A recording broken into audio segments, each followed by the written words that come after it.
네, 오늘 맞지만 이까야 관통법회 22번째 경입니다.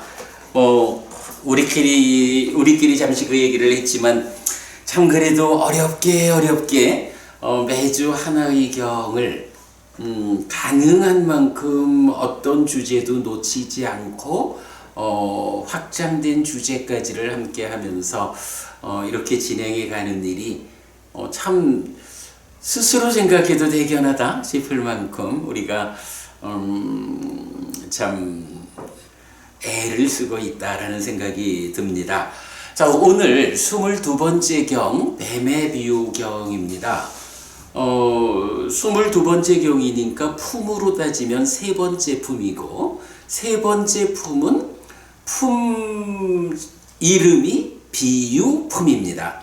그래서 지난주 21번째 경, 그러니까 비유품의 첫 번째 경에서는 톱의 비유를 경이 설해주고 있어요. 근데 사실은 톱의 비유 앞에 또 어떤 비유가 있었나요? 그건 비유라고 해야겠죠. 깔리에 대한 비유가 있어서 우리가 정말 깔리를 잊지 말자. 살다 보면 도대체 저 사람이 무슨 억하 심정이 있어서 저랄까 하는 경우들이 종종 생겨나죠. 그럴 때 우리가 사실이 어떻든 간에 저 사람이 저렇게 나에게 이해되지 않는 어떤 부정적 행위를 하는 거, 이것이 말하자면 나에게 깔리와 같은 존재로서의 역할, 내 안에 정말 화가 있는 것을 감추고 있는지 확인하려고 하는 그런 상황이 닥쳐왔다 라고 그 상황을 받아들여서 적절히 대응할 수 있으면, 그래서 그렇게 잘 대응하는 인내하는 일의 완성으로의 톱의 비유, 여기까지를 우리가 늘 기억하고 있으면 정말 가르침 덕분에 우리가 커다란 화를 모면했다라는 이런 경우를 볼 수 있게 되죠. 이렇게 비유를 통해서 설해진 가르침, 그 중에 이제 오늘 두 번째 뱀의 비유경입니다. 뱀의 비유경에서는 여기서도 이제 두 가지 비유가 나타나요. 한 가지 비유가 뱀의 비유입니다. 뱀의 비유라는 것은 단순한 비유예요. 뱀이 열에 있잖아요. 뱀을 보았어요. 그럼 어떻게 해야 하나요? 뱀을 보고 저 뱀한테 내가 물리지 않고 잘 대응하려면 방법이 이런 나뭇가지, 염소 발굽처럼 생긴 요런 나뭇가지로 뱀의 모가지를 딱 눌러가지고, 그리고 뱀의 머리 부분을 잡으면 되거든요. 그러면 안전하게 뱀을 잡을 수가 있어요. 뱀 때문에 물리고 독이 퍼지는 이런 문제를 겪지 않을 수 있거든요. 그런데 만약에 사람이 이런 나뭇가지 없이 뱀이다! 이래가지고 그냥 뱀의 꼬리라거나 뱀의 몸통 어디를 그냥 손으로 붙잡아 버리면 어떡해요? 뱀이라는 것이 워낙에 유연한 허리를 갖고 있어서 사람이 이렇게 잡으면 뱀머리가 돌아와서 사람을 물어버린다는 말이죠. 그래서 뱀이 마주쳤을 때 어떻게 대응해야 하느냐라는 아주 정확하게 잘 대응해서 뱀 때문에 위험을 당하지 않아야 하는, 이제 이런 비유를 말씀하시면서 이제 우리가 경을 보겠지만 어떤 경우에 이 뱀의 비유를 설하셨을까? 라는 부분 눈여겨봐야 하고요. 그런가 하면 또 이어가지고 아주 또 유명한 비유가 있죠. 뗏목의 비유. 그래서 지난주 톱의 비유도 이제 그 금강경에서 그 인욕선인 나의 몸을 절절 지혜시 뭐 이래야 되든가 하여간 누군가가 내 몸을 토막토막을 낸다 해도 거기에 화를 일으키지 않는 이런 인욕선인의 비유가 금강경에 나오잖아요. 토배 비유경에서 이제 그 응용된 비유라 하겠죠. 그런데 금강경에서 또 하나 나타나는 비유가 바로 이 뗏목의 비유죠. 그래서 하황비법 이래가지고 법조차 법에조차도 내가 묶이지 않아야 할 텐데 법 아닌 곳에야 말할 것이 있으랴 이렇게 이제 말해지는 비유죠. 강을 건너야겠다 라고 하면 이 강을 건너기 위해서 뗏목을 만든 거예요. 뗏목을 만들어서 그 강을 건넜어. 그래서 강 저편에 닿았거든요. 그럴 때 딱 생각해 보니까 이 뗏목이 참 고마워. 너 없으면 내가 어떻게 강을 건넜을까? 이래가지고 이 고마운 뗏목을 의리가 있지. 내가 잘 들쳐매고 들고 가야지. 이래서 그 뗏목을 들쳐매고 가면 이것이 강을 건네준 뗏목에 대해서 바르게 할 바인가? 사실은 그렇진 않단 말이에요. 뗏목은 그 자리에서 강을 건네주는 그 역할을 위해서 만들어진 거고 그 역할을 다 했으면 그 자리에 있으면 되는 거예요. 그거를 고맙다고 해서 뗏목을 들쳐업고 다음 길을 가자 하는 것은 사실은 어리석음이죠. 그래서 강을 건넌 뒤에 그 뗏목을 그대로 강변에 묶어두든지 물에 담그든지 이렇게 하고 나는 가벼운 몸으로 갈 길을 간다. 이것이 뗏목에 대해서 해야 할 바를 하는 것이다. 이제 요게 이제 금강경에서는 법조차 버려야 할 건데 비법이야 해서 하황비법 이렇게 말하는 그 비유죠. 우리가 이렇게 금강경 얘기를 하려는 거는 아닌데 한국 사회에서 사실은 한국 불교에서 가장 많이 그 신행되는 경이 반야심경, 천수경, 금강경 이렇게 말해야 되겠죠. 사실 화엄경이나 법화경만 해도 워낙이 양도 있고 하니까 이 세 개의 경보다는 조금은 더 나아간 분들이 보는 경이다 이렇게 볼 수 있겠죠.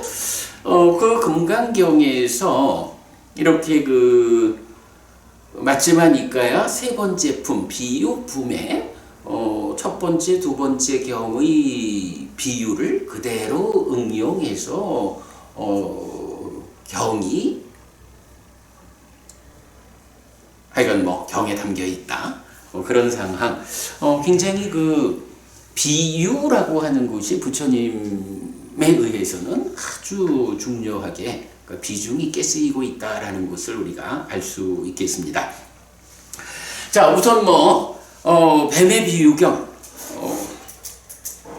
이게 22페이지짜리예요. 절반이 우리말이라 해도 11페이지라서 다 읽고 가기는 좀 어려울 건데 제가 함께 나눠드린 요약 자료를 가지고 오늘 공부를 하겠지만 그래도 일단 시작하는 거니까 경의 시작 부분은 좀 읽어보도록 하겠습니다.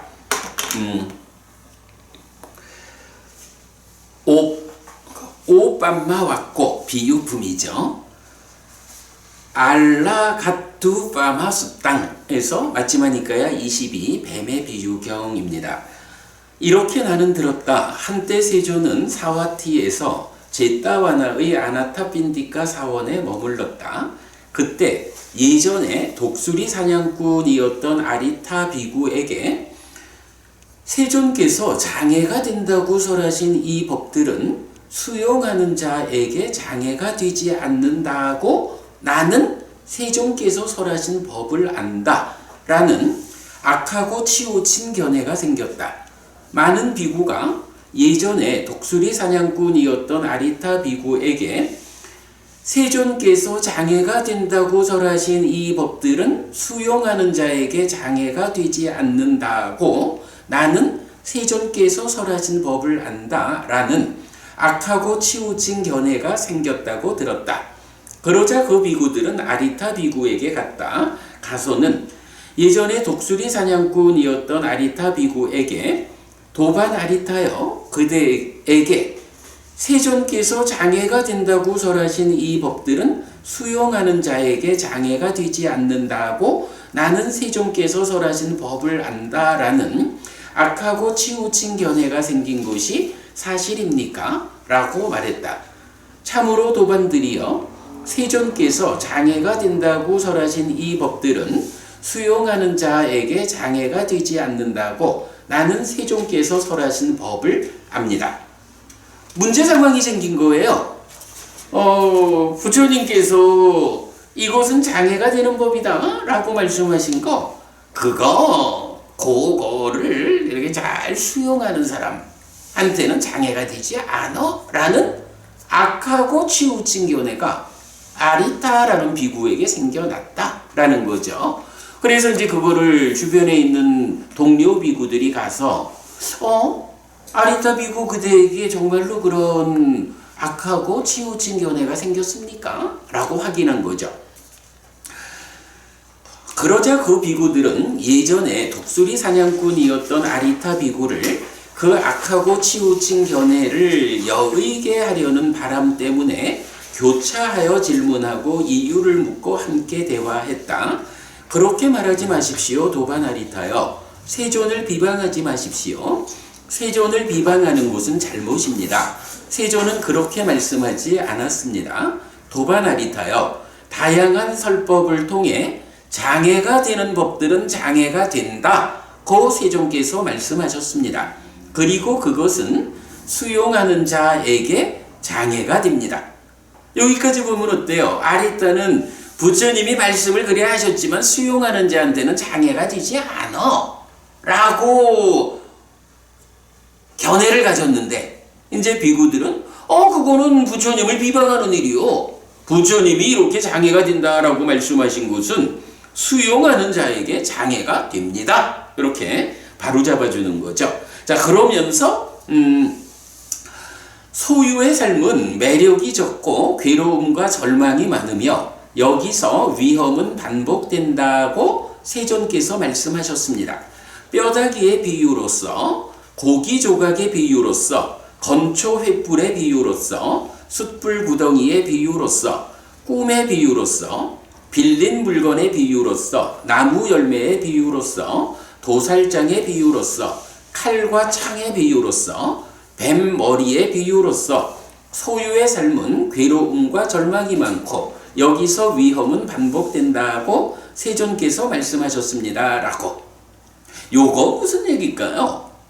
장애가 된다라고 부처님이 설하신 거가 있는데 그거 수용하는 자한테는 장애가 안 돼! 라고 아리타 비구가 말하는 거 그렇지 않아요. 장애가 된다고 말하신 거는 수용하면 장애가 됩니다. 라고 하면서 이제 소유의 삶, 까마, 욕계의 삶인 거죠. 이거 내 거요! 라고 하는 소유를 중심에 둔 삶을 제시하면서 이렇게 소유의 삶은 수용하는 자의 입장에서는 이거 아주 좋은 거요. 요것 때문에 생겨나는 행복과 즐거움이 있어. 이게 뭐죠? 소유의 매력이라는 거죠. 그러나 부처님 가르침에 의해서 바르게 들여다보면 이렇게 소유적인 것은 그것 때문에 생겨나는 행복과 즐거움이란 매력이 있지만 그 이면에 어떤 것이 있어요. 그것 때문에 생겨나는 괴로움과 불만족이 있다고요. 이걸 뭐라 해? 위험이라고 말하는 거죠. 매력과 위험. 그래서 부처님은 이런 매력 있는 것들, 위험을 잘 보아서 해방되어야 한다. 이렇게 알려주는 거잖아요. 그러니까 이제 이 경은 그렇게 전개가 되는 거예요. 아리타 비구가 부처님께서 장애가 된다라고 말씀하신 그것도 수용하면 장애가 안 되는 거예요 라는 견해를 갖고 있는데, 이제 동료 비구들이 가서 아닙니다. 부처님이 장애가 된다고 하신 것은 수용하면 장애가 됩니다 라고 하면서 이렇게 소유적인 것, 소유의 삶이라는 것이 그것 때문에 좀 생겨나는 매력이 있어서 좋은 것 같지만, 그게 수용하는 사람, 그러니까 소유의 삶을 살아가는 사람한테 장애가 되지 않는 좋은 것 같지만 사실은 그렇지 않습니다. 그 이면에 숨어 있는 위험이 있어서 수용하는 자에게는 장애가 되는 겁니다 라고 수행자인 비구에게 이렇게 말하는 거죠. 그러면서 이제 여기서 10가지 비유를 제시를 해요. 그건 조금 이따 보기로 하고요. 그러나 이렇게 그 비구들이 교차하여 질문하고 이유를 묻고 함께 대화하였지만, 예전에 독수리 사냥꾼이었던 아리타 비구는 강한 집착 때문에 참으로 도반들이여 세존께서 장애가 된다고 설하신 이 법들은 수용하는 자에게 장애가 되지 않는다고 나는 세존께서 설하신 법을 압니다 라고 그 악하고 치우친 견해를 고집하여 말했다.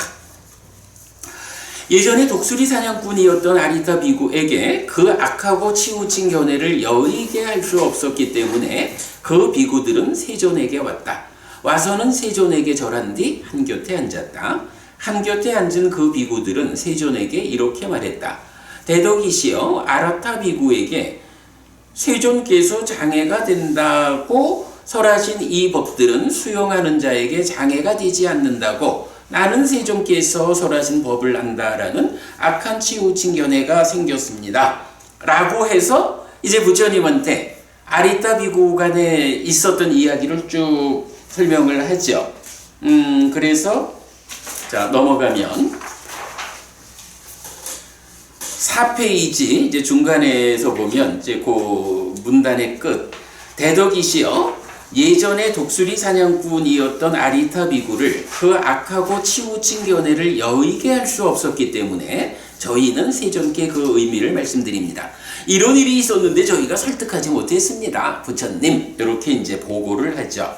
그러자 세존은 어떤 비구에게 말했다. 오라 비구여, 그대는 나의 말로써 예전에 독수리 사냥꾼이었던 아리타 비구를 불러라 라고 해서 또 지난주 토배 비유경에서도 이렇게 나의 이름으로 불러와라 이래서 데려다 놓고 부처님이 확인하고 잘못된 부분을 꾸짖는 이런 표현이 있었죠.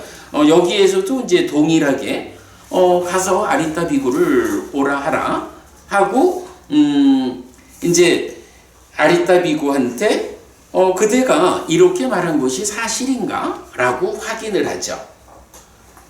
자, 그랬더니 이제 5페이지입니다. 5페이지 중간. 참으로 대덕이시여, 세존께서 장애가 된다고 설하신 이 법들은 수용하는 자에게 장애가 되지 않는다고 저는 세존께서 설하신 법을 압니다. 어리석은 자여, 참으로 그대는 누구에게서 내가 설한 이런 가르침을 알았는가? 어리석은 자여, 다양한 설법을 통해 장애가 되는 법들은 장애가 된다고 내가 말하지 않았는가? 그것은 수용하는 자에게 장애가 된다. 소유의 삶은 매력이 적고 괴로움과 절망이 많으며 여기서 위험은 반복된다고 나는 말했다. 뼈다귀의 비유로서 내지 뱀머리의 비유로서 소유의 삶은 괴로움과 절망이 많고 여기서 위험은 반복된다고 나는 말했다. 그러나 어리석은 자여, 그대는 자신의 잘못된 이해로 우리를 비방하고 자신을 파괴하고 많은 악독을 쌓는다. 어리석은 자여, 그것 때문에 그대에게 오랜 세월 불이익과 괴로움이 있을 것이다. 자, 여기까지가 이제 그 아리타 비구에게 생겨난 악하고 치우친 견해 때문에 아리타 비구를 불러다 놓고 부처님께서 확인을 하고 틀렸다. 그대가 잘못 알았다. 이렇게 말씀을 하신 거죠. 그리고 나면 이제 6페이지에서는 이제 부처님께서 함께 앉아 있는 비구들한테 물어보는 거예요. 비구들, 그대들 생각은 어떤가? 이런 견해를 가지고 있는 아리따 비구가 이 법과 율에서 온전하게 바른 자세로 열정을 가지고 공부하겠는가? 하니까 그렇지 않습니다. 그렇게 악하고 삿된 비구를 가진 자가 그렇게 열정적으로 이 법과 율에서 자기를 향상하기 어렵습니다. 이제 이렇게 답변을 하고 아리따 비구는 꾸짖음을 들으면서 풀죽어 앉아 있는 거예요.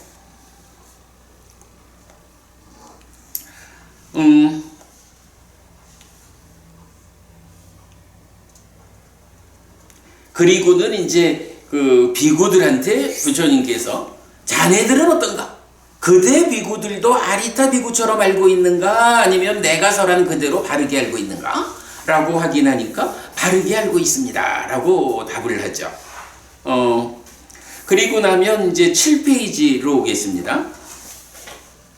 7페이지 첫 문장에서 보면 그것은 수용하는 자에게 장애가 된다. 소유의 삶은 매력이 적고 괴로움과 절망이 많으며 여기서 위험은 반복된다고 나는 말했다.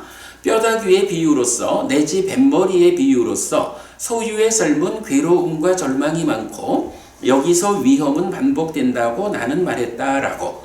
그러나 이 예전에 독수리 사냥꾼이었던 아리따 비구는 자신의 잘못된 이해로 우리를 비방하고 자신을 파괴하고 많은 악덕을 쌓는다. 어리석은 자여, 그것 때문에 그대에게 오랜 세월 불이익과 괴로움이 있을 것이다.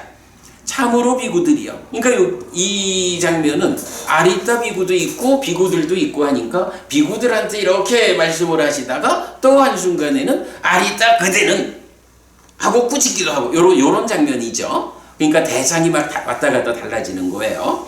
자, 그러면서 참으로 비구들이여, 그가 소유의 대상들과 다른 곳에서, 소유의 상과 다른 곳에서, 소유의 생각 떠오름과 다른 곳에서 소유의 삶을 수용할 것이라는 경우는 없다. 요거 무슨 말일까요? 담마는도 부부님, 지금 여기서 부처님이 아리따 비구의 그 잘못된 견해 때문에 소유의 삶이라는 것은 이렇게 매력은 작고 위험은 크다, 반복된다, 이런 말씀을 하셨잖아요. 그런 가운데에 그 주제 하나를 이렇게 마무리를 짓는 거야. 소유의 대상들과 다른 것, 소유의 상과 다른 것, 소유의 생각 떠오름, 윗닦아와 다른 곳에서 소유의 삶을 수용할 것이라는 경우는 없다. 요건 무슨 의미일까? 이제 지금 여기는 이제 제가자를 위한 설법이 아니에요. 이 경은 비구들을 모아놓고 비구들에게 길을 안내하는 설법인데 이런 말씀하시는 거예요. 비구라면 당연히 깨달음을 지향점에 놓고 수행해야 되는 사람들이잖아요. 그러니까 이 비구들은 어떤 삶의 과정이 필요하냐 하면 일단 출가했다라는 데에서부터 벌써 세간적인 삶을 내려놓는 거고, 그리고 수행을 통해 가지고 삼매에 들어가지고 초선, 제이선 이래 가면서부터는 어떤 거예요? 색계, 무색계의 높은 삶에 토대해 가지고 삼매를 닦아서 깨달음으로 가는 이 일을 하는 사람들이잖아요. 그런데 소유의 삶이라는 것이 아리따 비구의 주장대로 장애가 되는 것이 아니다 이러면은, 그게 장애가 되는 게 아니면 이 색계 무색계 높은 삼매를 닦는 비구들 입장에서도 그러한 소유의 삶의 매력과 더불어 삼매를 닦는 거요? 이래도 될 거 아니에요. 아리따 비구의 말이 사실이라면. 그런데 딱 여기서 이 전체 주제의 마무리를 이렇게 하는 거예요. 소유의 대상들과 다른 것, 그거 뭐예요? 욕계의 삶의 영역과 다른 곳이니까 삼매를 성취해서 색계 무색계로 올라선 이런 얘기가 되겠죠. 그런데 동일한 이야기를 대상들의 차이도 있지만 또한 소유의 상, 나의 내면의 경향이 욕상을 넘어서는 거야. 욕상을 버리고 초선에서 이렇게 초선을 성취해서 머무는 가운데 욕상이 버려지는 것. 우리가 이제 이전에 공부를 했잖아요. 구차재정 이런 데서 보았죠. 그러니까 이렇게 그 깨달음을 지향하는 비구들의 입장, 수행자의 입장에서는 삼매를 성취해서 삼매를 닦는 일을 해야 하기 때문에 소유의 상이라고 하는 거, 이게 함께하면 안 되죠.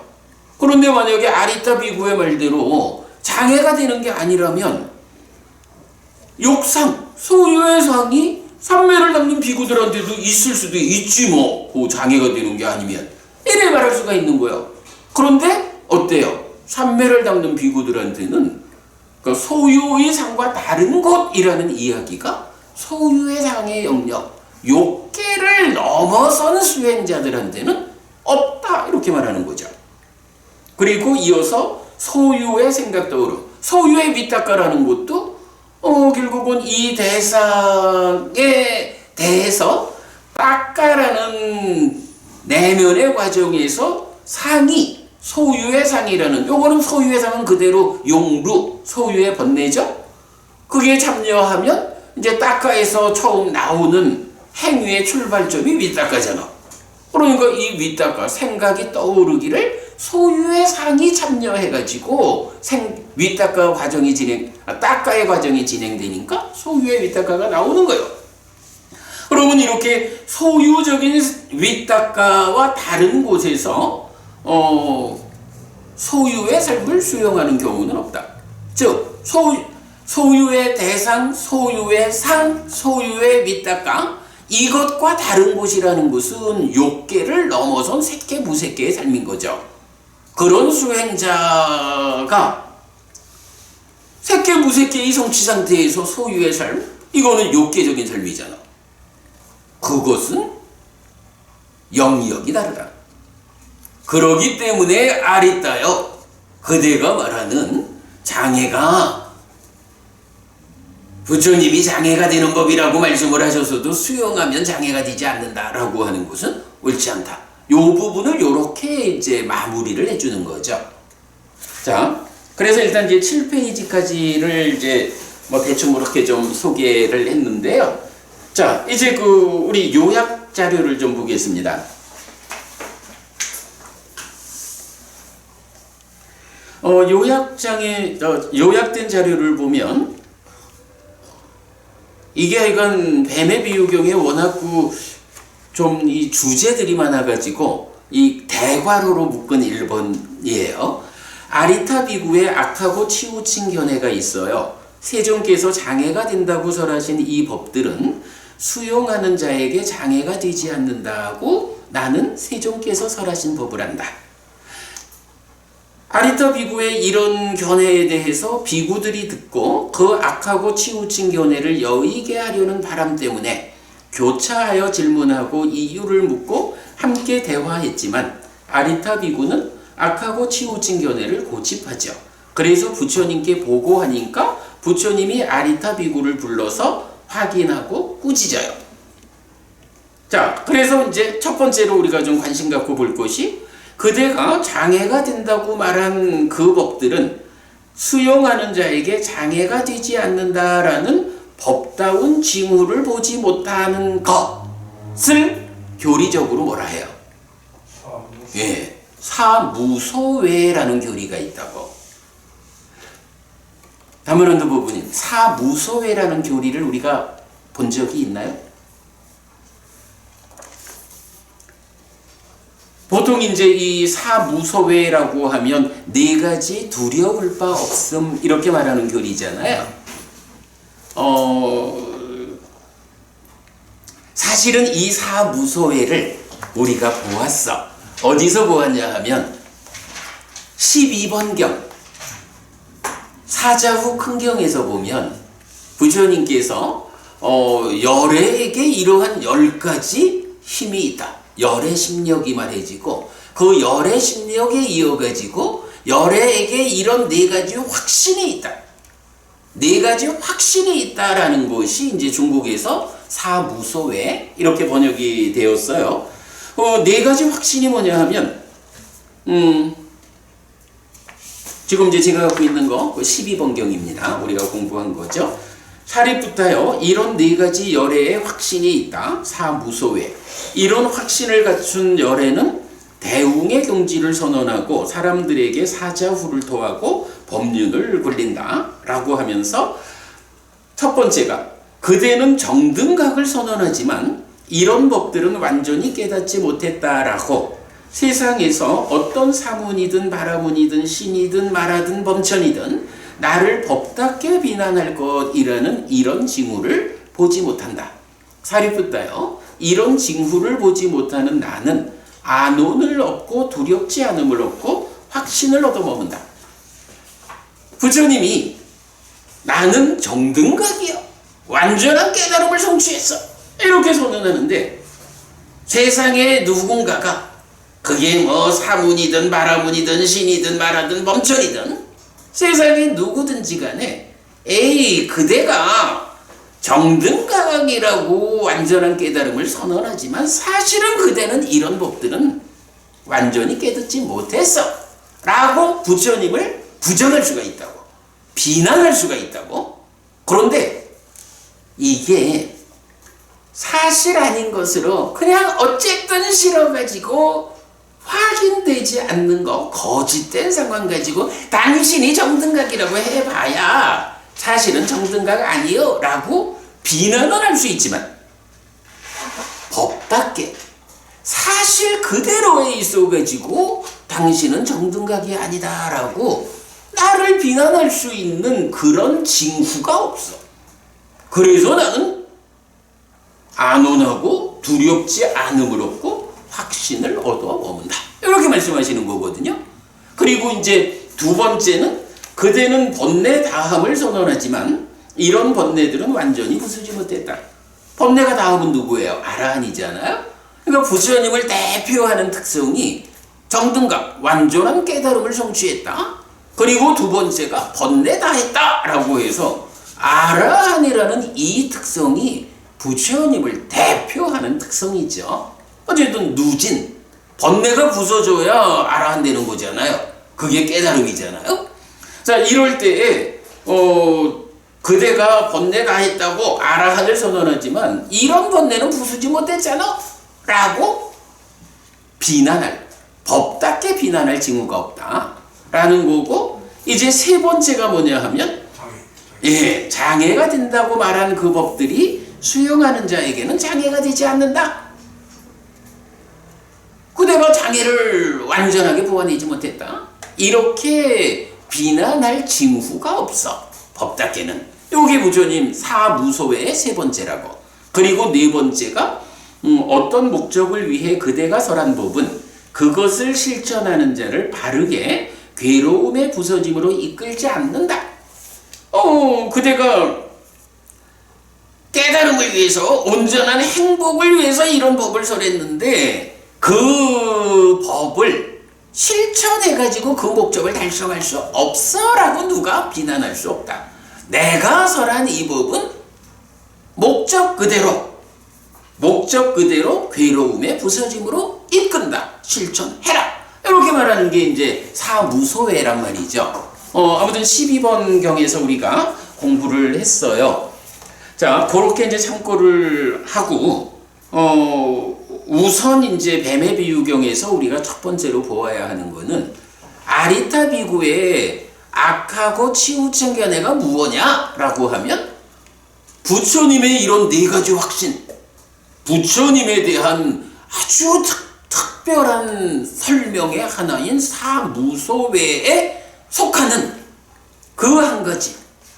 부처님이 장애가 되는 것이라고 말했는데 그거 수용하면 장애가 되지 않는 거예요 라고 하는 것은 뭐예요? 부처님을 직접 부정하는 거잖아. 그죠? 부처님이 정등각이다, 아라한이다. 그리고 세 번째로 장애가 되는 것. 장애가 되는 거를 다 해결해야 그대가 깨닫는 거요. 이렇게 말하는데 그 장애를 해결하려 할 게 뭐 있어? 그거 수용하면 장애가 되지 않아. 이렇게 말하는 거죠. 박법우님, 이런 장애를 수용하는 경우 한국 불교에서도 사실은 좀 많이 거론되는 거 아닌가? 깨달았다라고 하면서 막행막식 이렇게 말하잖아. 막행막식이라고 하는 그 생활 자세가 말하자면 부처님이 장애가 된다고 말하는 거기에 속할 건데, 막행막식 하는 걸로 깨달음의 어떤 태도? 이래 말한다면 그야말로 장애가 된다고 저런 것도 수용하는 자한테는 장애가 되지 않는다. 이런 아리타의 주장과 다를 게 없죠. 이런 부분도 볼 수가 있어요. 자, 어쨌든 이제 중요한 거는 뱀의 비유경에서 주제로 제시된 이 이야기가 사무소외라고 하는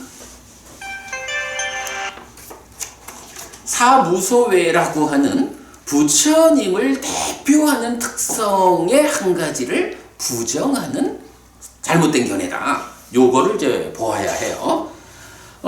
제가 먼저 거기서 사무소외가 맞지마니까야 12번 사자후경하고 2경 22번 뱀의 비유경, 그리고 안구따라니까야 내세 모음의 8번은 확신경인데 이 경은 그대로 사무소외를 직접 정의해주는 경이고,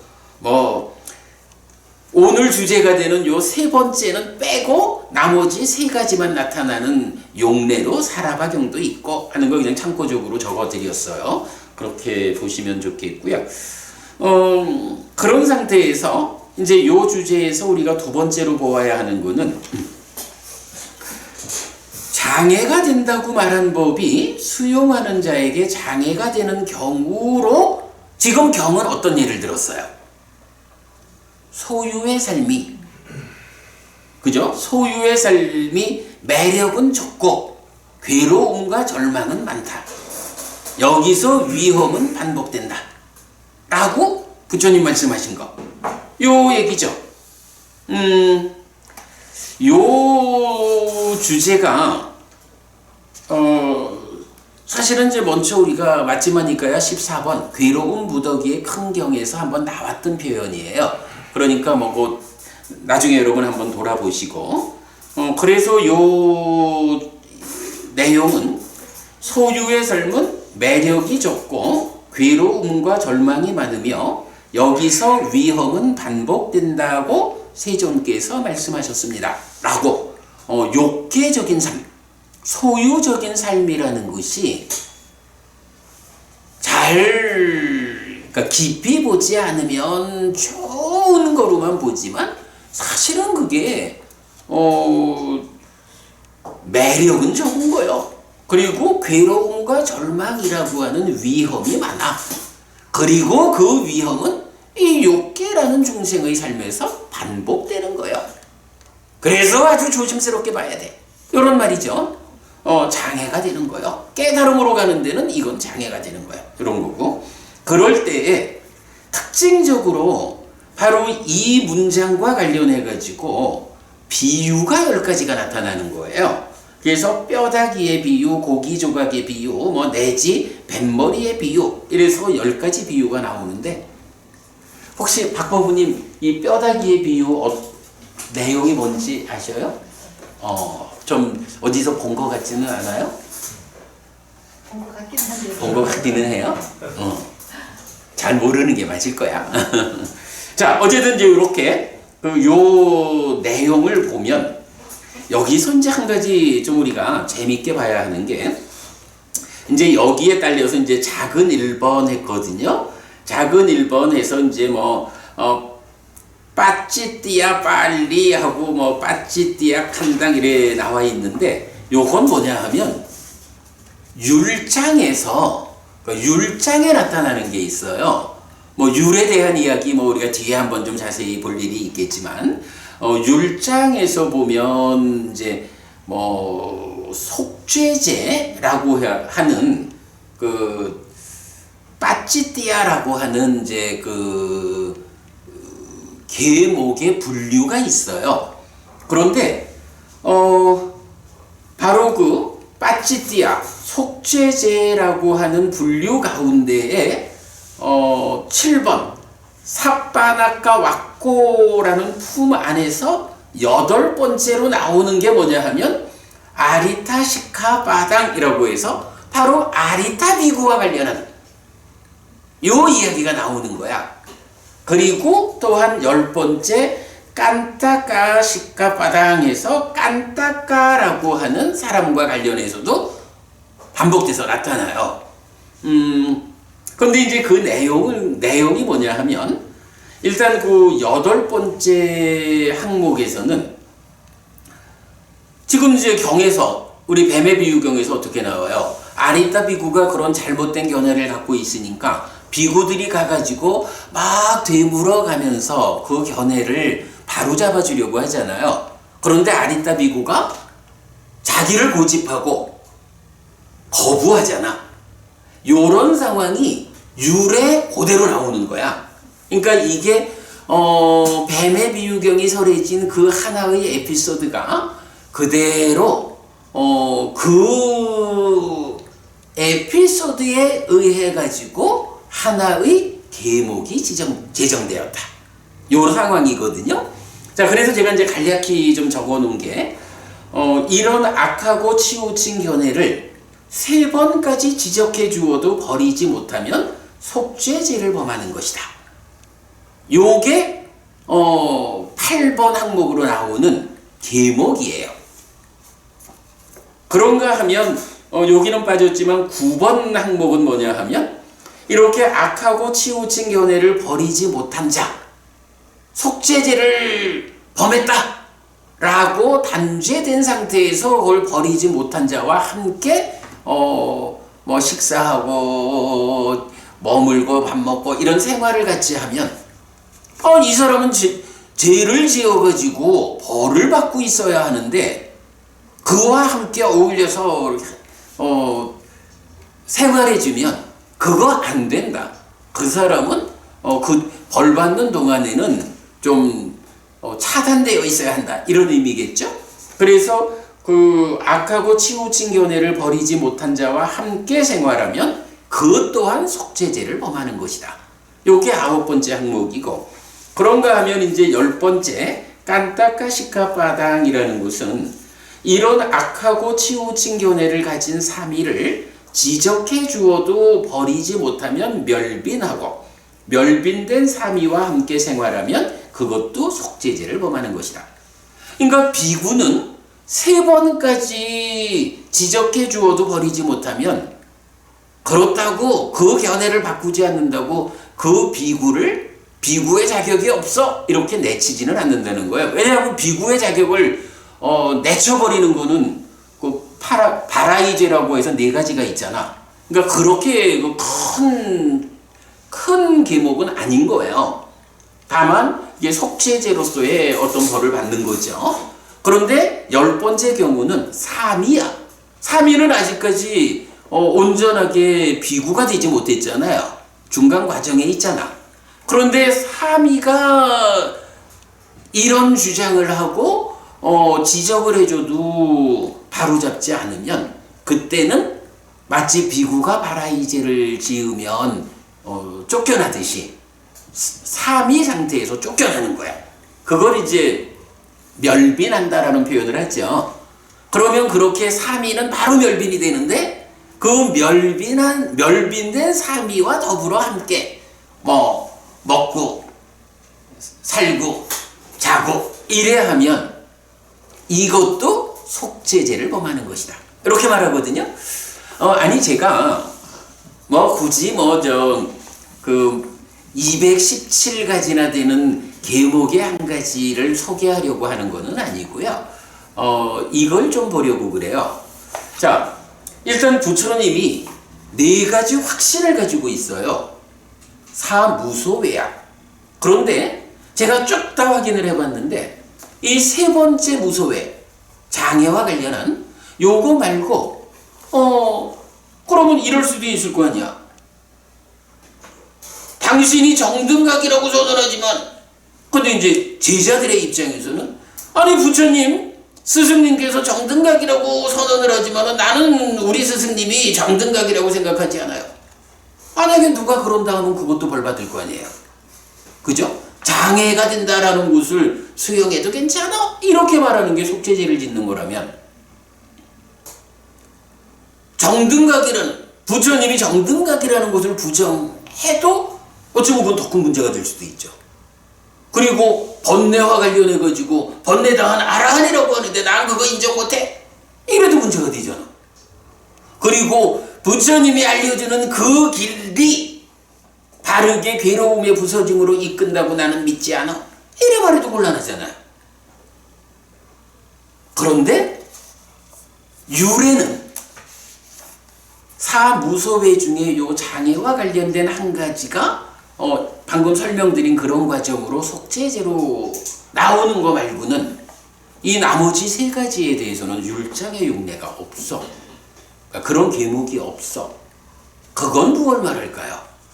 여기서 우리가 그냥 참고로 한 가지 그 율과 관련한 입장 하나를 좀 보고 가면 좋겠다 싶어서 율이라고 하는 게 어쨌든 이제 비구 비구니에게 이러한 삶은 옳지 않다. 이런 삶의 자세는 또는 삶의 방법은 그대가 깨달음으로 나아가는데 방해가 되는 것이니까 그러한 삶을 살지 마라 라고 삶의 기준을 정해주는 게 이제 율이란 말이죠.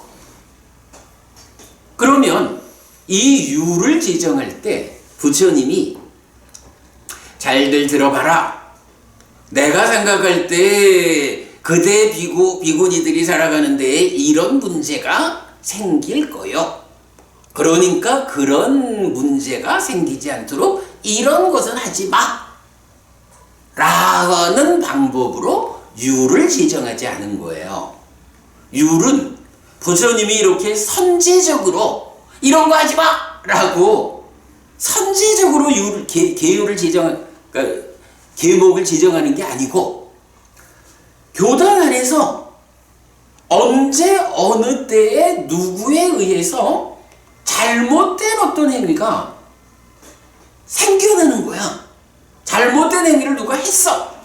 그러면 그 생겨난 상태를 놓고 부처님이 그러한 행위는 깨달음으로 나아가는데 방해가 된다. 옳지 않다 하지 마라. 요렇게 선제적으로 제정을 하는 게 아니라 어떤 상황이 생겨나면 생겨난 그 상황이 옳지 않다 하지 마라.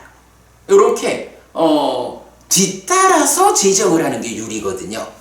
그러면 이제 사무소회의 네 가지 중에 오직 세 번째 장애와 관련된 요 항목에서만 속죄제가 제정이 돼 있다. 이 얘기는 뭐예요? 바로 뱀의 비유경 이 상황, 뱀의 비유경에 나타나는 이 에피소드 안에서 아리따 비고가 실제로 그런 일을 한 거예요. 그러니까 선제적으로 장애와 관련해서 이래 하면 속죄제다 이래 정하는 게 아니고 실질적으로 아리따 비고에 의해서 이런 상황이 생겨난 거예요. 그러니까 부처님께서 아리따 존재가 이렇게 그 세 번의 지적을 해줘도 자기 견해를 바로잡지 않는다면 그것은 속죄제다 라고 뒤따라서 제정을 한 거죠. 그러면 법부님 이거는 그럼 뭐를 말할까? 왜 나머지 그러니까 사무소회 중에 나머지 세 가지는 그것에 대해서 거부하는 부정하는 이런 상황은 속죄제다 라고 부처님이 제정하지 않았을까? 그런 경우가 없었기 때문에. 그죠? 제가 지금 설명하는 게 딱 그거거든. 부처님 제자 중에 사무소회라고 부처님을 특징 짓는 이 중요한 주제에 관련해서 아리따비구라는 제자가 장애와 관련한 이야기에서는 이렇게 좀 부처님 이야기를 거꾸로 해석하는 뭐 이런 실수가 있었지만 나머지 부처님이 정등각이요 번뇌다한 분이요 그 가르침을 따라가면 괴로움이 다 부서지는 거요 라는 이 세 가지 중요한 주제에 대해서는 부처님이 살아계시는 동안 어떤 제자도 거기에 대해서 지적당할 어떤 견해를 어떤 주장을 한 사람이 없다는 거예요. 그죠? 그게 있었다 그러면 계목으로 지정이 됐겠죠. 우리가 이 첫 번째 그러니까 뱀의 비유경의 첫 번째 단락에서는 이 부분을 보는 것이 참 나는 중요하다라고 생각을 해요. 그래서 좀 길게 말씀을 드렸고요.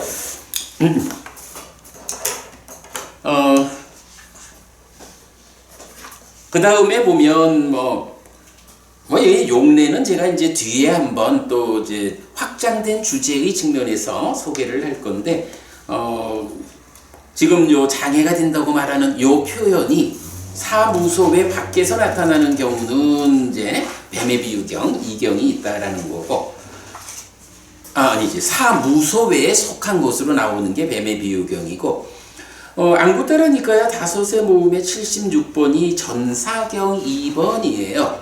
여기에서는 공부의 나약함을 드러내고 공부를 포기한 뒤 낮은 삶으로 돌아가려 하는 비구에 대해서 동료 수행자들이 훈계를 할 때, 이 사람아, 당장 눈에 좋아 보이고 그래서 환속해서 제가의 삶으로 그대가 돌아가려 하지만, 그러나 사실은 소유의 삶은 매력이 적고 괴로움과 절망이 많고 여기서 위험은 반복되는 거예요. 부처님은 이런 10가지 비유를 통해서 그 삶이 얼마나 위험한 삶인지 말해주고 있어. 그러니 지금 그대가 공부가 힘들어서 포기하고 환속하려 하고 있지만 한 번 더 마음을 다 잡아가지고 가지 말고 공부해. 요렇게 환속하려는 비구를 동료 수행자들이 훈계해가지고 공부를 이끄는 그 자리에서 바로 요 구문이 나타나는 거예요. 그렇게 참고하시고, 그런가 하면 좀 전에 제가 이제 박보부님한테 그 뼈다귀의 비유 어서 보지 않았어요? 물어봤었지만, 사실은요, 여기서 이제 10가지 비유가 나타나는데 10가지 비유 중에 앞에 7가지 비유에 대해서는요, 마치마니까야 54번 뽀달리아경에서 뼈다귀의 비유는 어떤 상황을 비유한 건지, 개한테 배고픈 개가 푸주간 앞에 왔는데 그 푸주간에서 살처럼 하나라도 던져주면 얼마나 좋을까마는 아주 살처럼은 완벽하게 발라내고 오직 뼈다귀만 있는 거를 던져주면 그거 가지고 그 배고픈 개가 허기를 모면할까? 이제 이런 비유. 그러니까 뼈다귀의 비유가 무언지가 구체적으로 설명이 되는 거야. 그런데 뽀달리아경에서 하여간 10가지 비유 중에 7가지 비유에 대해서 구체적으로 비유가 설명이 돼요. 그러니까 여기서는 우리가 이런 비유가 함께 나타났다라는 것만 알고 그 비유에 대한 구체적 공부는 54번 뽀달리아 경에 가서 공부하기로 하자 하고 넘어가고요. 그런데도 사실은 10가지 중에 뽀달리아 경에서는 앞에 7가지만 나타나. 그래서 뒤에 있는 3가지, 그러니까 도살장의 비유하고 칼과 창의 비유 그리고 뱀머리의 비유, 이 3가지 비유는 구체적으로 어떤 상황으로 비유를 하고 있는지 니카야 전체적으로 발견이 안 돼요. 그러니까 그 3가지는 몰라. 그냥 우리가 그렇게 10가지 중에 7가지는 뽀달리아 경에서 설명이 된다. 뒤에 3가지는 구체적 설명이 발견되지 않는다. 뭐 이렇게만 보고 뒤에 54번경에서 공부하기로 하고요. 그 다음에 뭐 이제 비유 없이 나타나는 용례들, 그러니까 요 소유의 삶은 매력은 작고 요 문구만 나오지 10가지 비유가 뒤따라 나오지 않는 경이 맞지마니까야 14번 우리가 먼저 보았고, 그 다음에 이제 1번 상류따 20번경, 4번 상류따 21번경 해서 총 3개에서 요 구문이 나타나요. 근데 사실은 요 구문 자체가 굉장히 중요하잖아요. 그러니까 이 구문이 요런 경들에 나타나고 있다라는 거 참고해서 여러분 나중에 그 공부에 참고하면 되고요. 그 다음에 이제 밑에서 3번에서 참으로 비구들이여 그가 소유의 대상들과 다른 곳에서 소유의 상과 다른 곳에서 소유의 생각 떠오름과 다른 곳에서 소유의 삶을 수용할 것이라는 경우는 없다 라고 했는데 요거 제가 아까 설명드린 거죠. 소유를 넘어선 색계 무색계의 영역에서 소유의 삶을 수용하지 않는다. 소유의 삶은 더 높은 곳으로 나아가는데 장애가 된다. 그러니까 소유의 삶을 지금 살고 있으면서 내가 색계 무색계의 삼매를 성취해서 삼매를 닦는 이게 아닌 거예요. 예, 요렇게 이제 그 의미를 설명했고요. 자, 이어서 이제 두 번째 주제가 경의 제목인 뱀의 비유입니다. 자, 교재 7페이지 이어서 보겠습니다. 7페이지입니다. 여기 비구들이여 어떤 어리석은 자들은 경, 응송, 수기, 계성, 감흥어, 여시어, 본생담, 미중유법, 문답의 법을 익힌다. 그들은 그 법을 익힌 뒤에 그 법들에 대해 의미를 지혜로서 검증하지 않는다. 지혜로서 의미가 검증되지 않은 것에 대해 그들은 그 법들을 이해하지 못한다. 그들은 비난의 이익과 논쟁에서 풀려남의 이익 때문에 법을 익힌다. 어떤 목적을 위해 익힌 법에 대해 그 의미를 얻지 못한다. 그들에게 잘못 붙잡은 그 법들은 오랫동안 손해와 괴로움으로 이끈다. 그 원인은 무엇인가? 비구들이여 법들의 잘못 붙잡음이다. 예를 들면 비구들이여 뱀을 바라고 뱀을 쫓고 뱀을 찾아 돌아다니는 사람이 있다. 그가 커다란 뱀을 볼 것이다. 그런 그가 뱀의 뙬리나 꼬리를 잡을 것이다. 그에게 그 뱀은 되돌아 손이나 팔이나 어떤 곳에 어디를 물 것이다. 그는 그것 때문에 죽거나 죽을 만큼의 고통을 당할 것이다. 그 원인은 무엇인가? 비구들이여 뱀을 잘못 잡았음이다. 이처럼 비구들이여 여기 어떤 어리석은 자들은 경응성 내지 법들의 잘못 붙잡음이다까지 반복되고요. 그 다음에 밑으로 내려와서 여기 비구들이여 어떤 좋은 가문의 아들들은 경응성 수기 계성 감흥어 여시어 본생담 미중유법 문답의 법을 익힌다. 그들은 그 법을 익힌 뒤에 그 법들에 대해 의미를 지혜로서 검증한다. 지혜로서 의미가 검증된 것에 대해 그들은 그 법들을 이해한다. 그들은 비난의 이익과 논쟁에서 풀려남의 이익 때문에 법을 익히지 않는다. 어떤 의미를 위해 익힌 법에 대해 그 의미를 얻는다.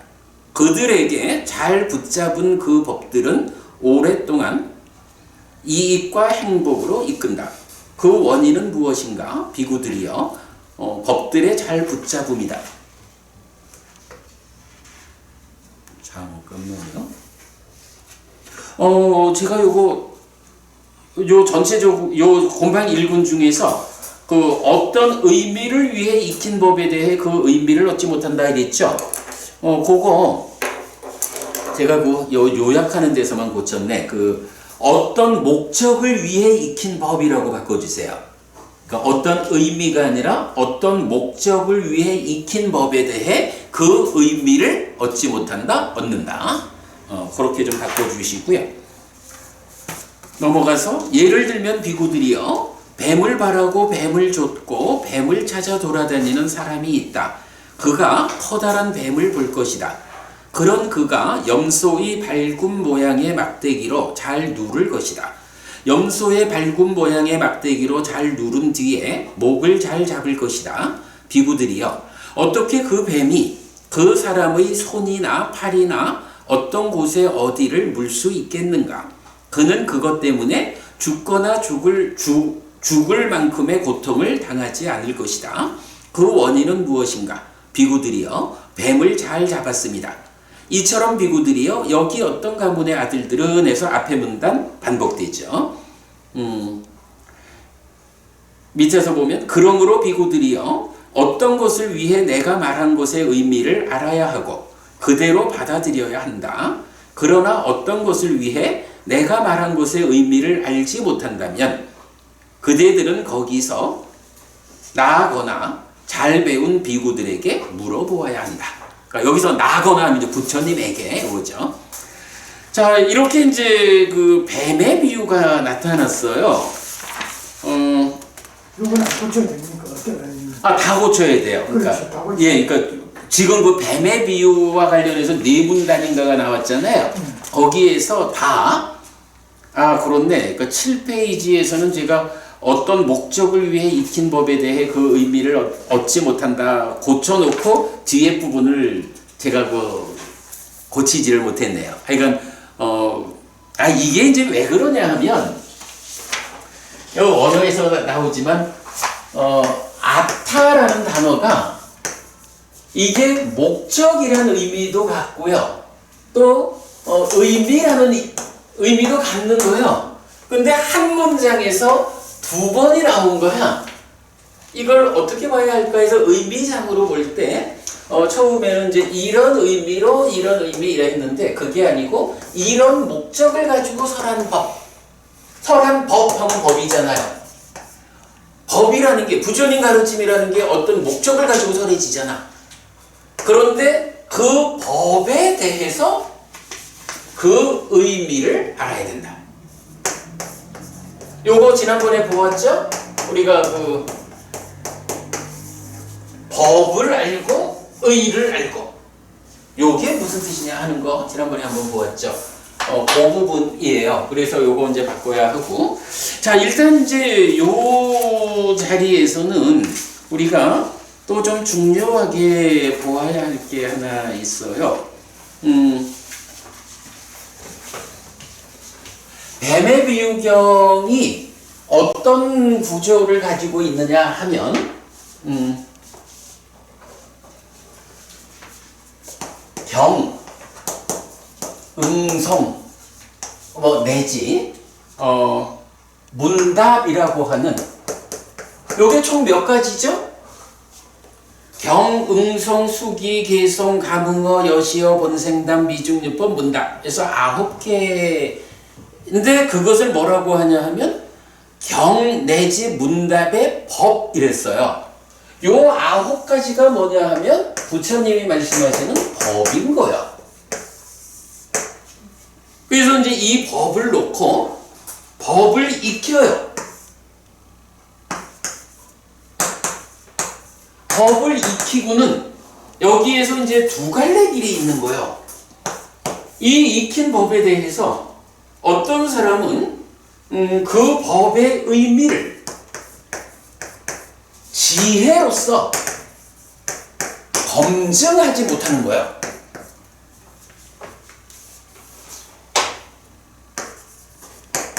지혜로서 검증을 하지 못해요. 그러니까 이해하지 못해. 그러면 이런 사람은 어떤 사람이냐 하면 법을, 그러니까 부처님 가르침을 왜 익혔을까라고 할 때 박고부님, 부처님 법을 가르침을 왜 우리가 익히는 거지? 배우는 거지? 이걸로 삶을 향상하고 깨달음까지 나아가려는 거잖아. 출가자라면 좀 더 깨달음에 근접한 방향성을 가질 거고, 제가자라면 제가의 삶 가운데에 행복하고 거기에서 한계를 뛰어넘을 수 있는 삶의 향상, 이런 것 때문에 부처님 법을 배우는 거잖아요. 그런데 그 법을 배워 익히는 가운데에 지혜로서 의미를 검증하지 못하면 법을 이해하지 못한다. 이런 경우는 어떤 경우냐 하면 이 사람들은 비난 그리고 논쟁에서 풀려나 이런 내가 뭐 이제 경전 말씀 한마디 알면 때로 그러잖아. 네가 뭐 아니? 나는 아는 사람이요. 경에서 이렇게 말하거든. 이라고 박보부님 딱 내가 비난할 수 있잖아. 그러면 딱 박보부님을 법을 배워가지고는 어디다 써먹느냐? 박보부님한테 모르면서 라고 비난하는 데 써먹으면 당장 그 자리에는 어때요? 박보부님을 비난하는 그 과정에서 나한테 이익이 생기는 거예요. 어쨌든 이런 개념이겠죠? 논쟁에서 풀려난다는 게 뭐예요? 박보부님 같이 이제 그 공부가 받쳐주는 사람들끼리 만나면은 논쟁을 할 거 아니야. 그때 그 논쟁을 끝내는 방법이 뭐예요? 내가 너보다 더 잘 알면 되는 거지. 그런 이익이 있는 거예요. 비난의 이익과 논쟁에서 풀려남의 이익. 근데 사실은 이런 사람이 많죠. 경에서 이 부분을 직접 지적할 만큼 이런 경우가 많은 거야. 그래서 이런 비난의 이익, 논쟁에서 풀려남의 이익 때문에 법을 익히는 거야. 그러니까 법을 익히는 목적이 그 법의 의미를 지혜로서 잘 검증해서 이해해가지고 그 법의 실천을 통해서 삶을 형성하자, 깨달음으로 나가자. 이런 목적을 가지지 못하고 이런 낮은 이익을 위해서 법을 익히는 이런 경우를 지금 경은 뭐라고 했어요? 뱀을 잘못 잡아가지고 위험에 빠지는 이런 경우를 말하는 거죠. 자, 그런가 하면 하여간 그 뱀을 잘못 잡은 거예요. 뒤의 경우로 가면은 어떻게 나와요? 그래서 이제 요거를 앞에서는 그렇게 말하지. 이런 사람은 어떤 사람입니까? 라고 하면 어떤 어리석은 자들은 이러하다 라고. 이게 이제 어리석은 자야. 그리고 어떤 좋은 가문의 아들들은 경 내지 문답의 법을 익히는 거야. 법을 익히는데 법을 익힌 뒤에 그 법들의 의미를 지혜로서 검증을 해요. 지혜로서 검증을 하고 검증된 것에 대해서 그 법들을 이해를 해요. 그러면 그들은 바로 비난과 논쟁에서 풀려남이라는 이런 이익 때문에 법을 익히는 게 아니에요. 그럼 이들은 어떤 목적 때문에 법을 익히나요? 당연하지 뭐. 내 삶을 형성하고 깨달은 거라. 이런 목적을 가지고 부처님 법을 배우는 거죠. 익히는 거죠. 이런 목적성이 명확한 거야. 이렇게 잘 붙잡은 그 법들은 오랫동안 이익과 행복으로 이끈다. 그리고 이런 사람들이 좋은 가문의 아들이요. 그리고 이 각각의 경우를 시작하면서 말씀드렸던 그 뱀의 비유. 뱀을 모가지를 딱 눌러가지고 머리를 붙잡으면 뱀을 효과적으로 잡을 수가 있어. 근데 이제 경에서 말하지만 누구냐 하면 뭐 길 가다가 뱀을 보고는 도망갈까 이런 사람이 아니라 뱀이 필요해가지고 찾아다니는 사람이라고. 이 뭐라 하지? 뱀꾼이라 하나? 근데 이런 경우가 되는 거예요. 그러니까 그 뱀이라고 하는 목적이 있는 거야. 이런 생각을 말하는 거죠. 이게 이제 그러니까 그 뱀의 비유에서 뱀의 꼬리를 잡은 경우, 그리고 염소 머리 모양의 나무 떼를 이용해 가지고 뱀을 온전하게 잘 잡은 요런 두 가지 경우가 이제 뱀의 비유요. 자, 그런데 이 뱀의 비유와 관련해서 사실은 우리가 또 하나 어찌 보면 더 중요하게 알아야 하는 게 하나 있어요. 가만한도 부부님, 경이 뭐야? 경. 부처님 말씀이죠. 그러면 응성이라고 하는 건 뭐지? 아니면 수기, 가문어, 곤생당 이런 건 뭐지? 자, 여기서 이제 제가 보자는 게 지금 보면은 이 뱀의 비유를 시작하면서 양쪽 모두 어리석은 자도 법을 익힌다고. 근데 그 법의 구체적 내용이 뭐냐라고 하니까 경으로부터 문답으로 문답까지 9가지로 구성되어 있잖아. 좋은 가문의 아들도 역시 법을 익히는데 그 법이 뭐냐면 그 9가지라. 그 9가지가 무엇일까? 이 부분을 오늘 좀 보려 해요. 자, 부처님이 29에 출가를 하셔요. 35에 깨달아서 부처가 되고요. 80에 돌아가셔요. 그러면 깨달아서 돌아가시는 요 사이 과정 45년을 부처로서 사신 거예요. 그죠? 그러면 이 45년간 부처님이 하신 일이 뭐예요? 누군가를 만나서 그 사람이 필요로 하는 답을 주시는 게 부처님의 일이었잖아요. 그런가 하면 때로는 누가 물어오지 않아도 그냥 스스로, 그러니까 당신께서 그냥 어떤 말씀을 직접 하시는 경우도 있고, 한 45년 동안 그런 일을 부처님이 하셨죠. 자, 그럴 때에 부처님의 그 45년간 하신 말씀이 이제 형태상으로 구분을 할 수가 있는 거예요. 경우에 따라서는 부처님이 누군가를 만났어. 누군가를 만나가지고 이제 자, 우리 오늘 요약교재 2페이지에 제가 정리해놨거든요.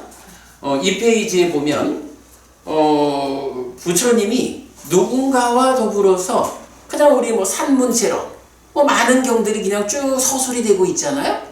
이런 산문체로 말씀을 하시면 그것을 숙답, 경이라고 부르는 거예요. 그래서 이 경은 부처님의 말씀이고 산문체로 그냥 쭉 서술된 물론 우리가 이제 포괄적으로 경을 숙다라고 하지만 포괄적인 이 니까야 안에 모든 포함된 것을 경 이렇게 숙다라고 하지만 이제 그 상세한 의미로는 이렇게 산문체로 부처님 말씀하신 기록이 숙다 경인 거야. 그런가 하면 또 누군가를 만났어. 누군가를 만나가지고는 이렇게 그 산문체로 경을 설하고는 그 끝에 내가 말한 것이 말이지 요약하면 요렇거든 하고 시로서 반복하는 그런 경우 많죠. 네. 그런 경우 많아. 그런 말씀을 뭐라 하냐 하면 계야라고 해요. 계야. 그래서 요거를 응성이라고도 하고 중성이라고도 하고 이건 중국에서 번역한 거니까. 그런가 하면 때에 따라서는 아주 그 부처님이 단언적으로 한 말씀 딱 하시는 것들이 있겠죠. 글쎄 요거 제가 볼 때는 마음은 빛난다. 객으로 온 오염원에 오염되었다. 한 말씀 딱 하잖아. 요거 아주 그냥 짧고 명확한 확정적 가르침 이런 게 있겠죠. 마음은 빛난다. 객으로 온 오염원에 오염되었다. 이어가지고 마음은 빛난다. 객으로 온 오염원에서 벗어났다. 요런 참 그 단어 몇 개 안 되는 한 줄짜리도 다 낱낱이 앙구타라 니카야에서는 경 번호가 매겨지는 경이잖아. 그죠? 그런데 이렇게 그 짧고 명확하게 확정적인 설명을 하는 요런 가르침, 뭐 이런 가르침도 하고 부처님이 필요에 따라서 하는 거지. 뭐 누군가 만났을 때 마음이 뭡니까? 라고 하면 그렇게 답할 수도 있잖아요. 이런 가르침을 외야까르나라고 해요.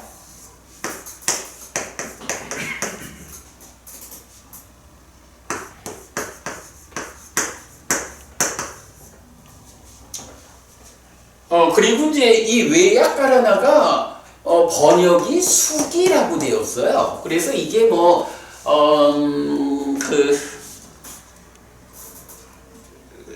소부니까야, 그 쿠타카니까야에 속하는 붓다 왕사에서 보면 이제 서가모니 부처님 이전에 24명의 부처가 있었고 그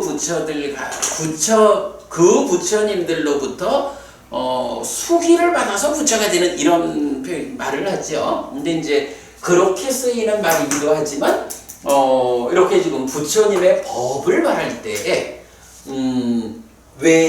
외야까라나 요게 수기라고 또 번역이 되어 있어요. 그런가 하면 또 뭐 어떤 자리에서는 그냥 계속 시로만 읊어지는 게 있죠. 예를 들어서 법구경 어때요? 법구경에 이런 그 경처럼 산문체의 어떤 서술이 있나요? 아니에요. 법구경은 오직 식구로만 되어 있어.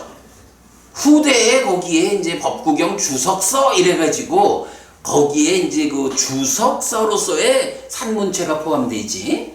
법구경 자체는 그냥 식구로 되어 있다고. 이런 가르침을 가따라고 불러요. 그래서 우리가 이제 경을 보다 보면 부처님이 이런 계야 같은 경우지 쭉 말씀을 하시고 그리고 부처님이 개성으로 다시 말했다. 이런 표현도 나타나죠. 그런 이제 가타라는 것이 있고 그런가 하면 때로는 부처님이 누가 묻지 않아도 그냥 자기 혼자 어떤 법을 말하는 제가 볼 때는 대표적인 경이 우리 그 냐띠카경이라는 경이 있어요. 냐띠카경에서는 어떻게 시작되냐 하면 안과 색을 연하여 안식이 있다. 이 세 가지의 만남이 촉이다.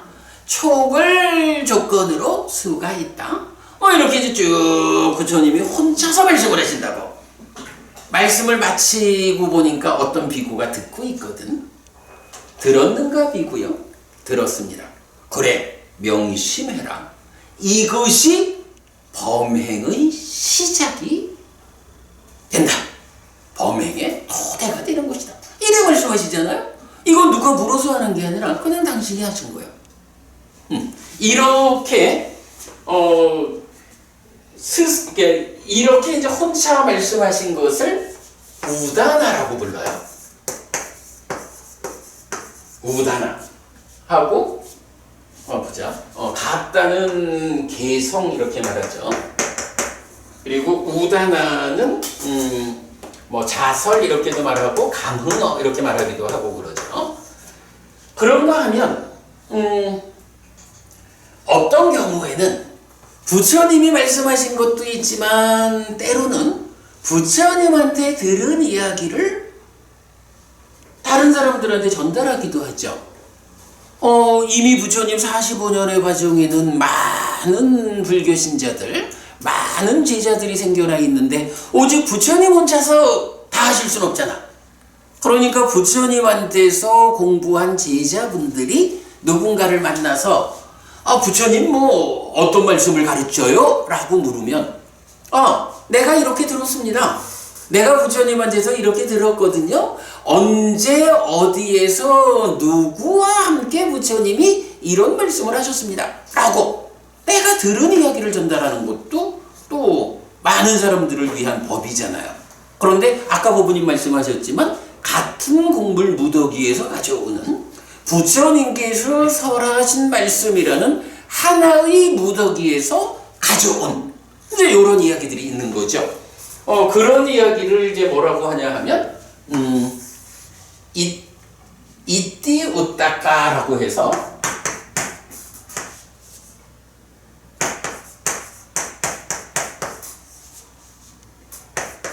요게 의미는 이렇게 나는 들었다라는 의미예요. 이띠 우따까 해서 요거를 여시어 그러니까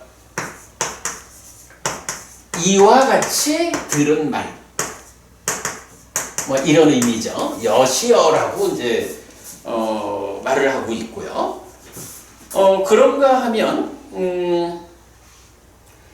또 이제 이런 부처님 가르침 중에는 이런 거 있잖아. 부처님이 어떤 에피소드를 옛날 이야기를 하나 말씀하시고는 그때 그 아무개가 나였어 라고 당신의 전생에 있었던 이야기를 하시는 경우가 있잖아요. 이런 부처님의 전생과 관련한 이야기를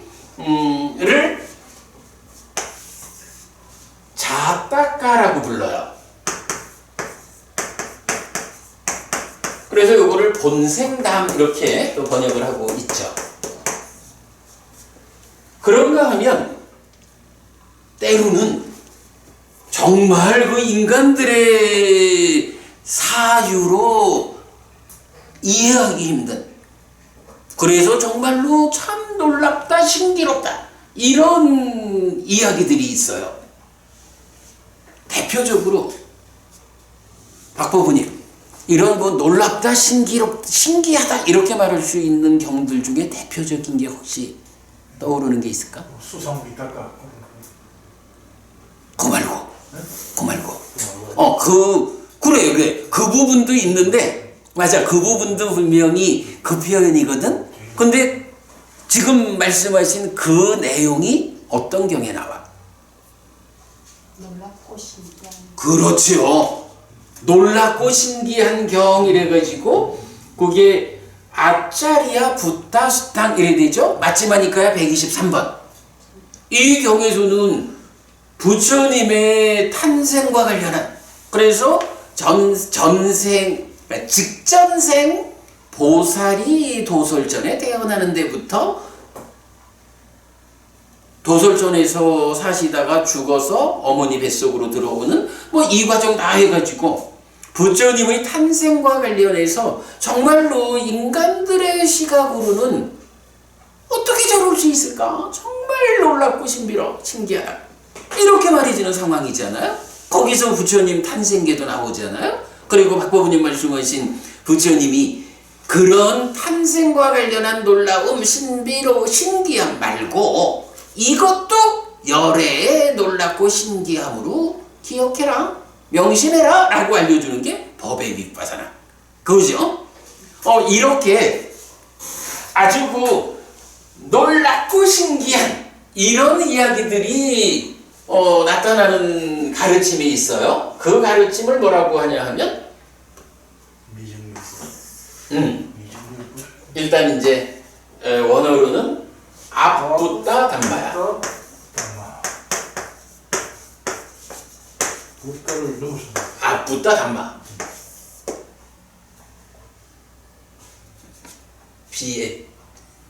BHU. 그래. 붓다. B가 두 개고 H고. 근데 그 붓다하고는 다르지. 왜냐면 그 붓다는 U가 장음이야. 근데 여긴 장음이 아니야. 그래서 이렇게 아주 놀랍고 신기한 이런 그런 측면의 어떤 가르침이 설해진 경들을 미중유법이다 이렇게 말하거든요.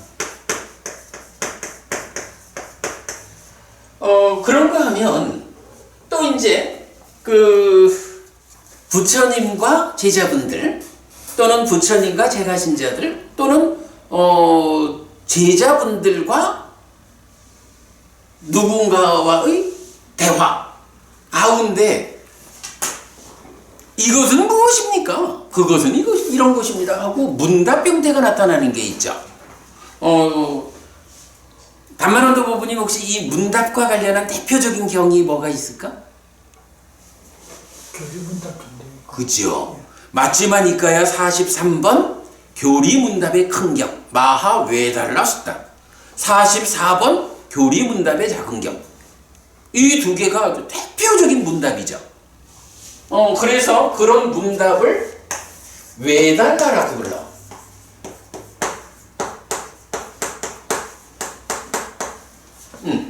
이래 하면 이게 총 몇 개인가?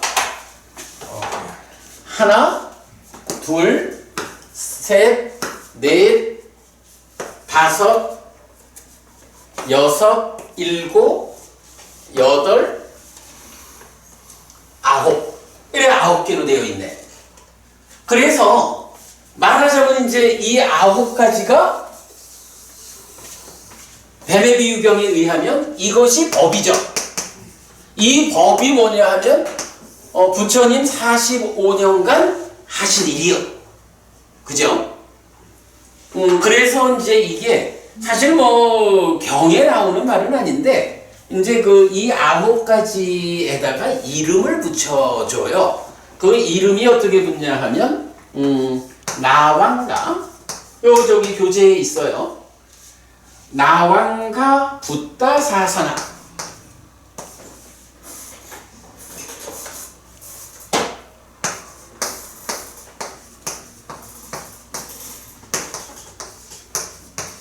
아홉 요소로 구성된, 그러니까 9가지로 된 부처님의 가르침 요 얘기거든요. 그래서 요거를 중국에서 구분교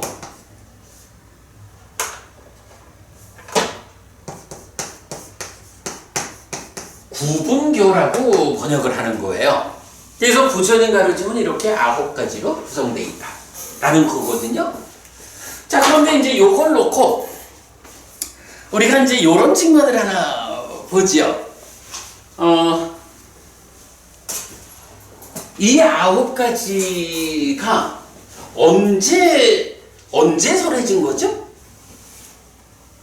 45년간. 그래. 부처님이 깨달아서 부처가 되고 돌아가실 때까지의 45년 과정에 부처님이 설하신 거예요. 그리고는 그러면 이제 그 과정에 지금 우리 뱀의 비유경 같은 경우도 뱀의 비유경에서 부처님이 비구들한테 자 이러한 9가지 형태의 법이 있다. 그죠? 이 9가지 형태의 법이 있다라고 해서 법이 설명드린 그러한 내용으로 부처님 가르침이 구분이 되어 있는 거예요. 구분교야. 그러면 이거는 아무래도 뭐 부처님이 45년 동안 어디서 누구를 만나고 어떤 형태로 그러니까 어떤 특징을 가지고 대화를 했느냐에 따라서 있는 거야. 그러니까 부처님이 당신 살아계신 45년 동안에 당신 제자들을 상대로 말씀을 하실 때 나의 법은 이런 9가지 형태로 구성되어 있다. 이러한 법을 이게 사실은 어떤 목적을 가지고 설해진 거죠. 그 목적을 가지고 설해진 법을 그대들이 들으면 익히면 배워 알면 지혜로서 검증해가지고 이해해야 한다. 그런데 어리석은 자들은 이러한 법을 익혀서 지혜로서 검증해서 이해하는 이렇게 바르게 공부하지 못하고 오직 비난의 이익 뭐였지? 논쟁인가? 그렇지. 논쟁에서 풀려남의 이익 이런 잘못된 목적을 가지고 법을 익히는 거예요. 그러면 이건 어떤 일이 생깁니까? 그것으로 인해서 오랫동안 손해와 괴로움을 가져와. 왜? 법을 잘못 붙잡았어. 뱀의 비유경에서 말하는 뱀의 꼬리를 붙잡은 것 같아. 이런 말씀이죠. 그리고 이렇게 내가 설한 9가지 형태의 법을 놓고 이 법을 익힌 사람들이 바르게 지혜로서 검증해서 그 의미를 이해하는 거예요. 그러면 이러한 사람들은 법이 설해진 목적 그대로 목적에 부합한 의미를 알아서 자기 삶을 향상으로 이끄는 거야. 이거 비난이나 논쟁에서 벗어나려고 풀려나는 그런 이익을 바라고 하는 거 아니야. 이런 경우는 뱀을 바르게 잡은 거예요. 이렇게 설명하고 있죠. 자, 이 상태를 놓고 이제 문제는 부처님이 45년 후에는 어떻게 돼요? 45년 후에는 열반 돌아가시잖아. 돌아가신 다음에 어떤 일이 이루어지죠? 급하게 필요한 일은 뭐였을까? 결집. 그렇죠. 부처님 가르침이 비법이 힘을 얻고 법이 힘을 잃기 전에 어쨌든 부처님 45년 동안 설하신 이 9가지 형태의 법을 어떻게 잘 정리 모아가지고 우리가 공부하고 후대의 사람들에게 전승해 주느냐. 이제 이게 급한 일이 되잖아요. 그러니까 결집을 한다고. 물론 이제 여기서는 지금 법만 얘기하는 거야. 율은 지금 따로 보는 거고. 그래서 결집에서 법을 결집하는데 이 결집된 법이 어떤 법이에요? 이 9가지 모두를 담고 있는 거죠. 그리고 이 9가지 모두를 사부니까야, 그리고 뭐 우리 공부 기준으로 보면 사부니까야하고 숫다니빠따와 법구경 요렇게 제한된 범위를 갖고 있죠. 이렇게 이제 법이 결집이 된 거예요.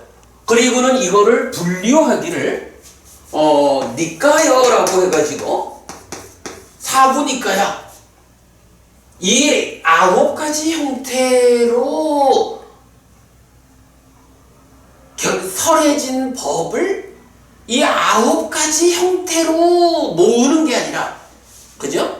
사부니까야는 일단 길게 설해진 경우 34개를 먼저 뽑아서 디가니까야라고 결집을 모으고 결집을 하고, 그리고 뭐 중간에 길이 이렇게 보면 되겠죠? 마치마니까야 152개를 모으고, 그 다음에 주제로 연결되는 경들을 56개의 주제로 모으면 상주다니까야 이래 되죠.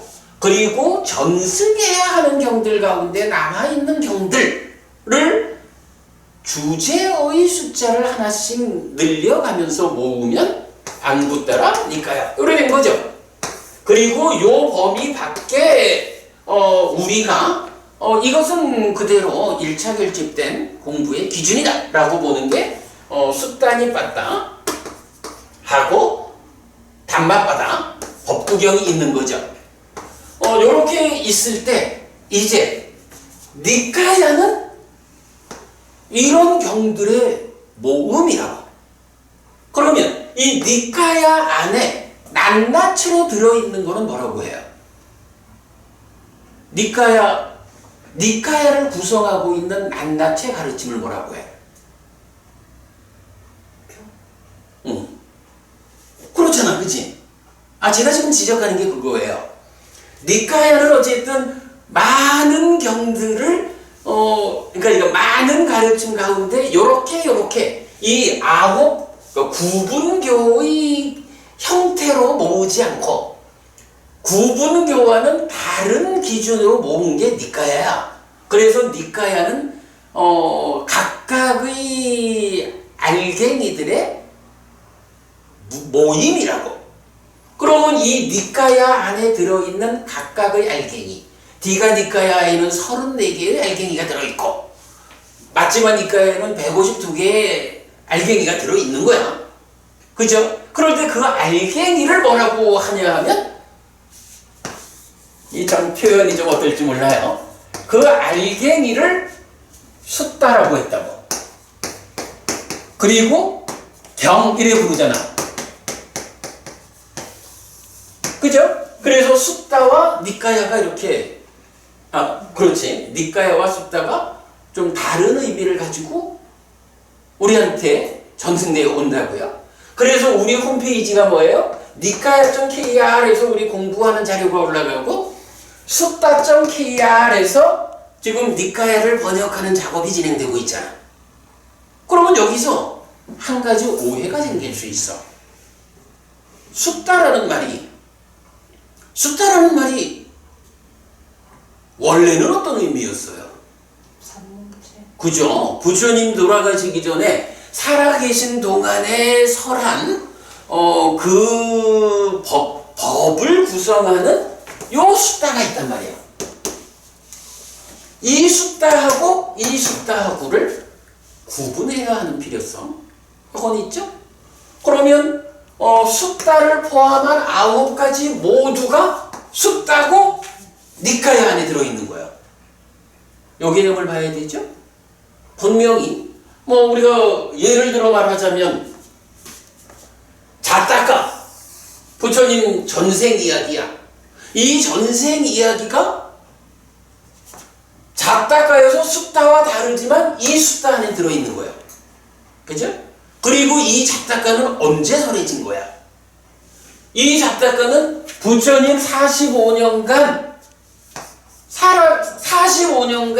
부처님이 법을 설하는 그 과정에 이게 나의 전생이었어 라고 설한 거고, 우리가 알기로 부처님이 직접 나의 전생이다 라고 알려주시는 경이 10개가 있고 32번, 32상경 같은 경우는 포괄적으로 부처님의 전생 이야기를 들려주는 경이잖아.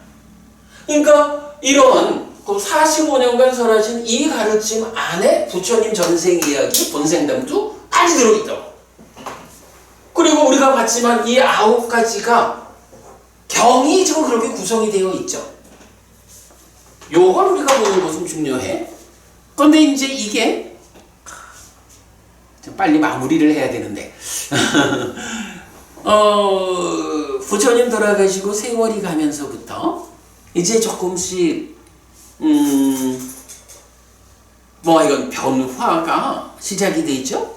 그러면서 쿠타카 니카야, 소부 니카야라는 한 부류가 이제 수타닉바다하고 담마바다 외에 부처님 전생 이야기가 이런 게 있거든 이라고 주로 부처님 전생에 동굴로 태어났을 때 어쨌고 이런 이야기들이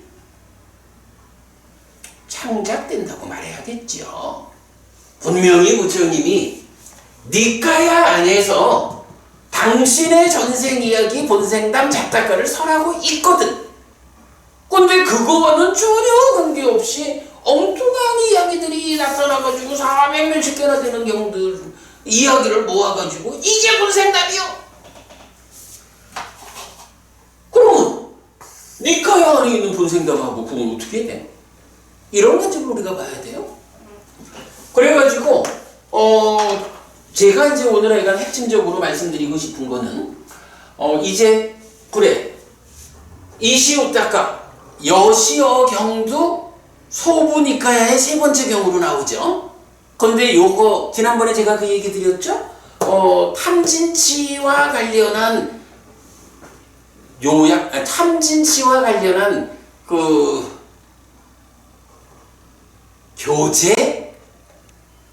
교재와 같이 구성되었더라 라고 말씀드렸지만은 여시어경 이러면 나는 이렇게 들었다, 부처님이 이래 말씀하신 걸 내가 들었다라고 전달하는 이 경이 얼마나 많아.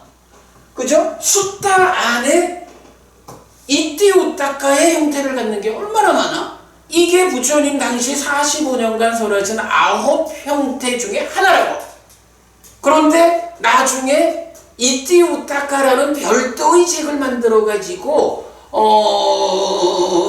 쿠타카 니카야의 3번 경으로 딱 끼워놓고 나니까 마치 뱀의 비유경에서 이런 9가지의 법을 말할 때 여시어경은 쿠타카 니카야의 3번 경 그거 같고, 자타카 본생담은 쿠타카 니카야의 나중에 창작되어서 들어와 있는 그거 갖고 이런 식의 오해가 생겨나요?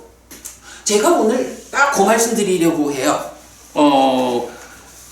뱀의 비유경에서 오늘 우리가 절반을 했습니다. 우리 일요일 날 특강을 한 번 더 해서 요 나머지 이야기 마저 하기로 하겠는데, 오늘 이야기 뱀의 비유와 관련해서는 뱀의 비유의 의미도 중요하지만 여기서 부처님이 말하는 나의 법이라는 거, 이 9가지 형태의 부처님 법이 있고 여기서 지혜로서 검증해서 그 의미를 아느냐 모르느냐 해서 법을 얻고 의미를 얻고 하는 요 법과 의도 명확해져. 이제 법이라는 건 우리가 명확히 말할 수 있는 거예요. 9가지 형태로 부처님이 말씀하신 이게 법이요.